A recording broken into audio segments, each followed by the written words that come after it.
नगर पंचायत अध्यक्ष प्रतिनिधि बादल पटेल ने टैक्स के बारे में लोगों में भ्रम फैलाया गया था। कुछ दिन पहले नगर पंचायत अध्यक्ष प्रतिनिधि बादल पटेल ने टैक्स के बारे में सारी जानकारी दी कि टैक्स जबरदस्ती जनता के ऊपर सरकार लगाना चाहते हैं। इसी कारण उनका 15वां वित्त रोक दिया गया है, जो कि सरकार नई नगर पंचायत में 5 वर्ष तक टैक्स नहीं लगती है। नगर पंचायत मानधाता के प्रतिनिधि अपनी जनता को यह आश्वासन दिया कि किसी भी प्रकार का टैक्स नहीं लगाया जाएगा, किसी के भ्रम में ना आए, में ना रहें। पत्रकार प्रशांत दुबे की रिपोर्ट।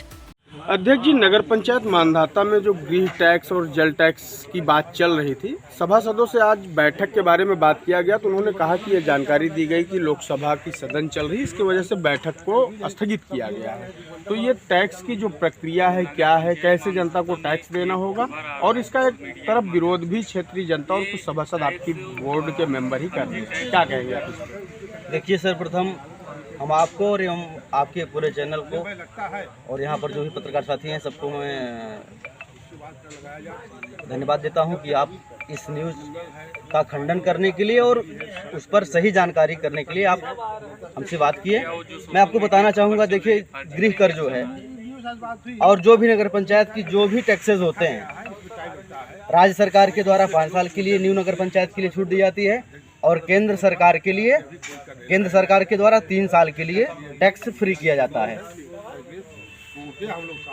3 साल पूर्ण हो चुका है और 1 वित्तीय वर्ष का हमारा 15वां वित्त का बजट रोक दिया गया है। तो चीज़ें अब ऐसी हो रही हैं कि हमको उन सब चीज़ों को प्रक्रिया में लाना पड़ेगा और प्रक्रिया में इन सब चीज़ों को लाते लाते बोर्ड से अनुमोदन होगा। वो चीज़ें हम दिखाएंगे कि हमारे यहाँ प्रक्रिया चल रही है, हमारे यहाँ सीमांकन होगा, वार्डों का मैप बनेगा, GIS सर्वे होगा, बहुत सारी चीज़ें हैं। अभी टैक्स लगने में काफ़ी समय लग जाएगा, अभी तो 2-3 साल बीत जाएगा इसको प्रक्रिया में लेने में। टैक्स तो अभी कोई ऐसा नहीं है, टैक्स तो समय लग जाएगा। हो सकता है कि पूर्ण रूप से जो टैक्स लिया जाएगा आम पब्लिक से वो अगले 5 वर्ष तक जाएगा, लेकिन प्रक्रियाएँ जो है, जो शासन की मंशा है उसके अनुरूप हमको अपनी प्रक्रिया को आगे बढ़ाना पड़ेगा। जैसे एक माहौल सा बन रहा है कि टैक्स उनसे ज़बरदस्ती वसूला जाएगा, और दूसरी चीज़ एक बात ये भी हर जगह से सामने आ रही है कि पहले हमें उस तरह की सुविधाएं दी जाए, फिर हमसे टैक्स लिया जाए। इसी बात का विरोध आपके बोर्ड के सदस्य भी कर रहे हैं। जी देखिए, हम आपको पूरी तरीके से जो है इसको अवगत करवाना चाहेंगे। जब हम चुनाव में जीत कर आए, हमारी प्रथम बोर्ड की बैठक हुई तो हमारे यहाँ का जो मंत्रिमंडल था उसमें हमारे जो बड़े बाबू थे उनके द्वारा ये सब चीज़ें ली गई थी द्वितीय बोर्ड की बैठक में, लेकिन उसी समय हमने तुरंत उसको खारिज कर दिया सिरे से कि हमारे यहाँ नगर पंचायत में जो सरकार की मंशा है, जो व्यवस्थाएं दी गई हैं उसके अनुरूप हम अपने यहाँ टैक्स नहीं लगाएंगे।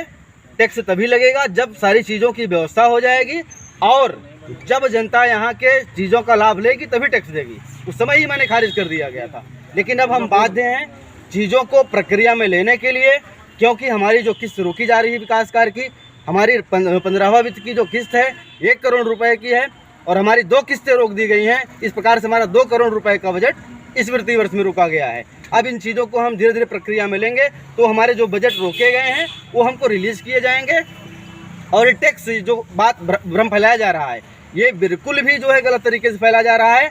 किसी भी गरीब जनता से टैक्स नहीं लिया जाएगा और किसी भी व्यक्ति को परेशान नहीं किया जाएगा। हम एक राजनीतिक व्यक्ति हैं और यदि मैं गलत तरीके से किसी के साथ गलत करता हूं तो निश्चित तौर पे हमको उसका जवाब जनता देगी।